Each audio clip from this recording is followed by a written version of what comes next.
2015 წელს პარლამენტარებმა სესიები 2200 ჯერ გააცდინეს.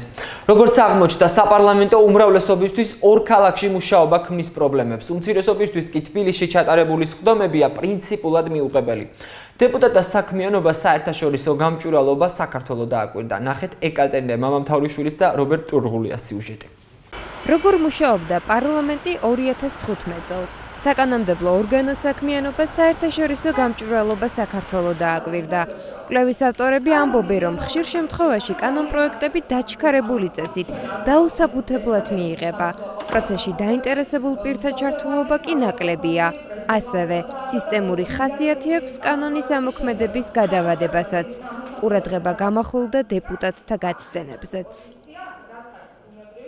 Холод 2015 წელს საპატიო მიზეზით გაცდა 2000-ზე მეტი სხდომა, ასევე სისტემატურად პარლამენტის წევრები არ ესწრებიან კომიტეტის სხდომებს და ამიტომ ხშირად კვორუმის გამო არ ტარდება ხოლმე სხდომები, ხშირად პარლამენტი დაუსაბუთებლად იღებს დაჩქარებული წესით და ასევე სისტემატური ხასიათი აქვს ხოლმე კანონის ამოქმედების გადავადებას.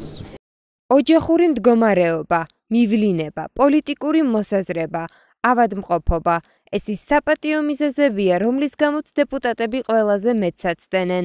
მსგავსი გაცდენების რაოდენობა 2200 აღწევს. საპარლამენტო უმრავლესობაში აცხადებენ, რომ სამუშაო პროცესის მუდმივ რეჟიმში თბილისსა და ქუთაისში გადანაწილება პრობლემებს ქმნის.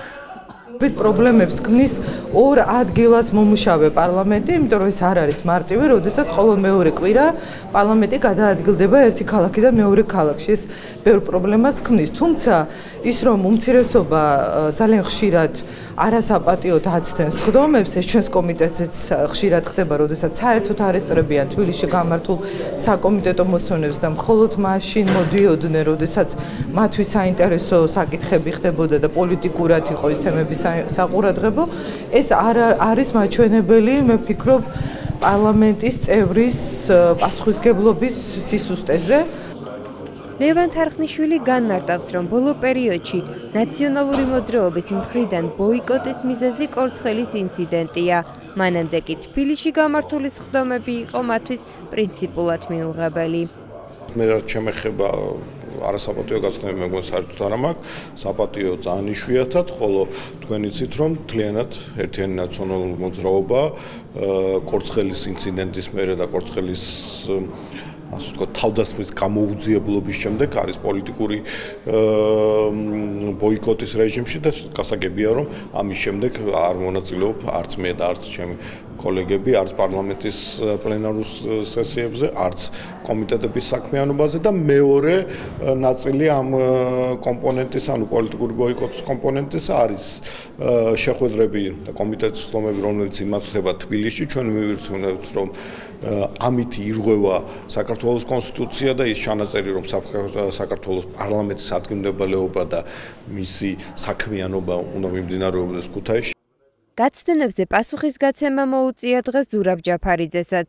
მან პლენარული სხდომა არასაპატიო მიზეზით ყველაზე მეტჯერ გააცდინა. ამავდროულად იგი ყველაზე მეტი კანონპროექტის ინიციატორად დასახელდა. თუმცა დეპუტატის განმარტებით მისი არც ერთი წინადადება გაზიარებული არ იქნა. რაც ხდება არის ის, რომ პარლამენტარები რაღაც ფიქტიურს წერილებს აგზავნიან აპარატში ხშირ შემთხვევაში და წერენ, რომ რაღაცა მიზეზის გამო რომ რაღაცა საპატიო ჩაეთვალო, როგორც ჩანს მე არ ვაგზავნდი ესეთ წერილებს და ამის გამო მე გამოვხსნი რაღაც პირველ რიგებში. თუ შევადარებთ, თუ გინდა შევამოწმოთ რამდენად აქტიური არის პარლამენტარი, ჩემი აზრით უფრო სწორია დავთვალოთ გამოსვლების რაოდენობა და ინიციატივის რაოდენობა, ამით ჩანს პარლამენტარი პარლამენტში მუშაობს თუ არ მუშაობს და ამ სტატისტიკაში მგონია, რომ კარგი მაჩვენებლები მექნება. თქვენ დასახელდით როგორც ერთ-ერთი ეს არის თქვენგან გავიგე ახლა არ ვიცოდი და მეტი კანონპროექტისა. ძალიან კარგია მიხარია, თუმცა სამწუხაროდ არც ეს კანონი არ გავიდა, რომ გასულიყო დღეს ქვეყანა იქნებოდა უკეთეს მდგომარეობაში. 2015 წელს არასაპატიო გაცდენებში ზურაბ ჯაფარიძე ნიკოლოზ ყიფშიძესთან ერთად ლიდერობს. მათ ერთი გაცდენით ჩამორჩება კობა დავითაშვილი, რომელმაც პლენარული სხდომა არასაპატიო მიზეზით 9 ჯერ გააცდინა. რაც შეეხება კომიტეტებში დაფიქსირებულ არასაპატიო გაცდენებს, მონაცემები ასე გამოიყურება. ნუგზარ ციკლაური 73 გაცდენა, მარიამ საჯაია 69 გაცდენა, პაატალეჟავა 69 გაცდენა, გიორგი ღვინიაშვილი 62 გაცდენა.